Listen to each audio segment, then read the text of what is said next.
નમસ્કાર, આપ જોઈ રહ્યા છો નેશન પ્લસ ન્યૂઝ. હું છું આપની સાથે હિરલ પંડ્યા.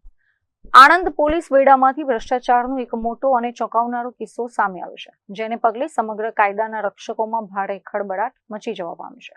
આણંદના મહિલા પોલીસ મથકે ફરજ બજાવતા 2 મહિલા પોલીસ કર્મીઓ આજે અમદાવાદ એન્ટી કરપ્શન બ્યુરોના હાથે લાંચ લેતા રંગે હાથ ઝડપાઈ ગયા છે.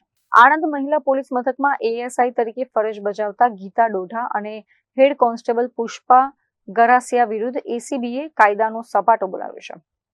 ઘટનાની વિગત એવી છે કે ફરિયાદીના પુત્રવધુએ મહિલા પોલીસ સ્ટેશનમાં એક અરજી કરી હતી. આ અરજીની તપાસ હેડ કોન્સ્ટેબલ પુષ્પાબેનને સોંપવામાં આવી હતી. આ કેસમાં ફરિયાદી અને તેમના પરિવારને હેરાન પરેશાન ન કરવા તથા પુત્રનો પાસપોર્ટ જમા ન લેવા માટે એએસઆઈ ગીતાબેન કમજીભાઈ ડોઢાએ 1,10,000 રૂપિયાની લાંચ માંગી હતી. જોકે ફરિયાદી આ લાંચની રકમ આપવા માંગતા ન હોવાથી તેમણે તાત્કાલિક અમદાવાદ શહેર એસીબી પોલીસનો સંપર્ક સાધ્યો હતો.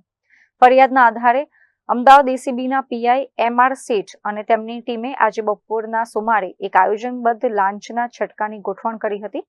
યોજના મુજબ ટ્રાફિક પોલીસ ચોકીની પાછળ આવેલા રેલવે ગોદીના ગેટ પાસે ગીતાબેન અને પુષ્પાબેનની લાંચની રકમ લેવા માટે પહોંચ્યા હતા, જ્યાં ફરિયાદી સાથે હેતુલક્ષી વાતચીત કર્યા બાદ જેવા એએસઆઈ ગીતા ડોઢાએ ફરિયાદી પાસેથી ₹1,10,000 સ્વીકાર્યા કે તરત જ આસપાસ છુપાઈને ઉભેલા એસીબીના અધિકારીઓ અને કર્મચારીઓ ત્રાટક્યા હતા અને બંને મહિલા પોલીસ કર્મીઓને પાવડરવાળી ચલણી નોટો સાથે રંગે હાથ ઝડપી પાડ્યા હતા.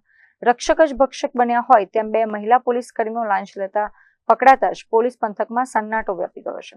હાલ આ મામલે ભ્રષ્ટાચાર નિવારણ અધિનિયમની જુદી જુદી કલમો હેઠળ ગુનો દાખલ કરવામાં આવ્યો છે અને એસીબી દ્વારા બંનેના નિવાસસ્થાને સર્ચ ઓપરેશન હાથ ધરીને બેનામી મિલકતો અંગે પણ તપાસ તેજ કરવામાં આવી છે.